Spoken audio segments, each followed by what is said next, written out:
Hi అండి. ఈరోజు వీడియోలో పిల్లల బలానికి, ఆరోగ్యానికి ఎంతో మేలు చేసే డ్రై నట్స్ చిక్కీని చాలా ఈజీగా ఎలా చేసుకోవచ్చో చూపిస్తున్నాను. క్రంచీగా కరకరలాడుతూ చాలా బాగుంటుందండి టేస్ట్. మనం ఈ డ్రై నట్స్ చిక్కీని ప్రతిరోజు తీసుకోవడం వల్ల మన ఆరోగ్యానికి కూడా చాలా మంచిది. ముఖ్యంగా పిల్లలకి విడిగా నట్స్ ఇస్తే పిల్లలు తినరు కదా, అలాంటప్పుడు ఇలా చేసి పెట్టారంటే చాలా ఇష్టంగా తినేస్తారు. అలాగే శరీరానికి తగినన్ని పోషకాలు కూడా సమృద్ధిగా లభిస్తాయి. ఈ healthy and tasty dry nuts చిక్కీని చేసుకోవడానికి ముందుగా ఇక్కడ నేను ఒక చిన్న కప్పుతో సన్నగా కట్ చేసుకున్న బాదం పప్పు, గుమ్మడి గింజలు, జీడిపప్పు, సన్ఫ్లవర్ సీడ్స్, నువ్వులు, ఎండు కొబ్బరి తురుము తీసుకున్నానండి. వీటన్నింటినీ కూడా ఇలా సన్నగా కట్ చేసుకుని తీసుకున్నాను. మీరు కావాలనుకుంటే కొంచెం లైట్గా బరకగా ఉండేలా మిక్సీ పట్టైనా కూడా తీసుకోవచ్చండి. ఇప్పుడు స్టవ్ పైన ప్యాన్ పెట్టుకుని మనం కట్ చేసి పెట్టుకున్న బాదం పప్పు, జీడిపప్పు వేసి మంటను లో ఫ్లేమ్లో ఉంచి నిదానంగా వేయించుకోవాలండి. ఇవి వేగడానికి కొంచెం టైం పడుతుంది కాబట్టి మొత్తం అన్నీ ఒకేసారి వేయకుండా వీటిని ముందుగా ఒక 5 నిమిషాల పాటు వేయించుకున్న తర్వాత ఇప్పుడు ఇందులోకి ఎండు కొబ్బరి తురుము, సన్ఫ్లవర్ సీడ్స్, గుమ్మడి గింజలు కూడా వేసి వీటిని కూడా లో ఫ్లేమ్లోనే నిదానంగా వేయించుకోవాలి. నువ్వులు త్వరగా వేగిపోతాయి కదా, కాబట్టి లాస్ట్లో వేసుకోవాలండి. చూడండి, ఇవన్నీ కూడా ఇలా కాస్త వేగిన తర్వాత ఇప్పుడు ఇందులోకి నువ్వులు కూడా వేసుకుని మరొక 2-3 నిమిషాల పాటు వేయించుకోవాలండి. వీటన్నింటినీ కూడా లో ఫ్లేమ్లో నిదానంగా వేయించుకోవాలండి, లేకపోతే మాడిపోతాయి. చూడండి, ఇవన్నీ కూడా ఇలా బాగా వేగిన తర్వాత వీటిని ఒక ప్లేట్లోకి తీసేసుకోవాలి. ఇప్పుడు కొలత కోసం వీటన్నింటినీ ఏదైనా ఒక గిన్నెలోకి తీసుకోవాలండి. ఇక్కడ నేను తీసుకున్న ఈ పప్పులు అన్నీ కూడా ఈ గిన్నె నిండా వచ్చాయి. ఇక్కడ నేను ఈ పప్పులకు సమానంగా బెల్లం తీసుకున్నానండి. ఒకవేళ మీరు తక్కువ తీపి తినేటట్లయితే బెల్లాన్ని 1/4 కప్పు వరకు తీసుకోండి, సరిపోతుంది. అలాగే ఏదైనా ఒక గిన్నెకి నెయ్యిని అప్లై చేసుకొని పక్కన పెట్టుకోవాలి. ఇప్పుడు స్టవ్ పైన ప్యాన్ పెట్టుకుని మనం తీసుకున్న బెల్లంని వేసి కొన్ని నీళ్లు కూడా వేసుకుని బెల్లం అంతా కూడా కరిగి పాకం వచ్చే వరకు ఉడికించుకోవాలండి. ఇక్కడ నేను తీసుకున్న బెల్లంలో ఇసుక, నలకలు ఏమీ లేవండి, కాబట్టి నేను డైరెక్ట్గానే వేసుకుంటున్నాను.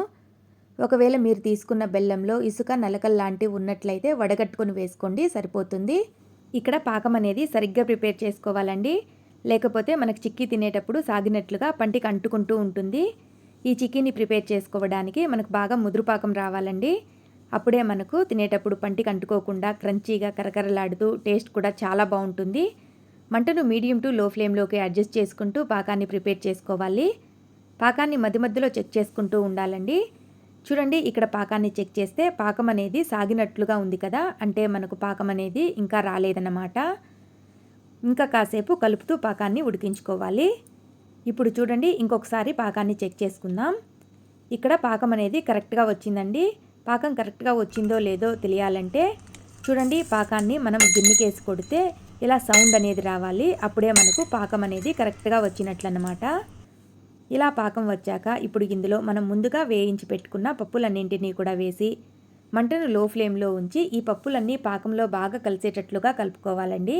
అలాగే 1 టేబుల్ స్పూన్ నెయ్యిని కూడా వేసుకుని మొత్తం అంతా కూడా బాగా చక్కగా కలిసేటట్లుగా కలుపుకోవాలండి. చూడండి, ఇలా అంతా కూడా బాగా కలుపుకున్న తర్వాత ఇప్పుడు స్టవ్ ఆఫ్ చేసేసి మనం ముందుగా నెయ్యి రాసి పెట్టుకున్న ప్లేట్ ఉంది కదా, ఆ ప్లేట్లోకి వేసేసుకోవాలి. ఇలా మొత్తం అంతా కూడా ప్లేట్లోకి వేసేసుకున్న తర్వాత నెయ్యి రాసిన గిన్నెతో మొత్తం అంతా కూడా పైన బాగా చక్కగా స్ప్రెడ్ చేసుకోవాలండి. ఇదంతా కూడా ఫాస్ట్గా చేసేసుకోవాలండి, లేదంటే గట్టిపడిపోయి సరిగ్గా రాదు. ఇక్కడ నేను పైన కొంచెం సన్నగా తురుముకున్న ఎండు కొబ్బరిని కూడా వేసుకుంటున్నానండి. మీకు ఇష్టమైతే వేసుకోండి, లేదంటే లేదు. ఇలా కొబ్బరి తురుము వేశాక మళ్ళీ ఒకసారి గిన్నెతో అంతా కూడా సదరంగా ఉండేలా స్ప్రెడ్ చేసుకోవాలి. ఇది వేడిగా ఉన్నప్పుడే చాకుతో మనకు కావాల్సిన సైజులో ఘాట్లు పెట్టుకోవాలండి. ఇలా ఘాట్లు పెట్టుకున్న తర్వాత దీనిని పూర్తిగా చల్లారనివ్వాలి. చూడండి, ఇది పూర్తిగా చల్లారిపోయింది. ఇప్పుడు చాకుతో చుట్టూ చిన్నగా అలా తీసామంటే ఈజీగా వచ్చేస్తుందండి. ఒకవేళ మీకు రాకపోతే ఈ గిన్నెను స్టవ్ పైన పెట్టి కాస్త వేడి చేయండి, ఈజీగా వచ్చేస్తుంది. అంతేనండి, హెల్తీగా టేస్టీగా డ్రై నట్స్ చిక్కీ రెడీ అయిపోయింది.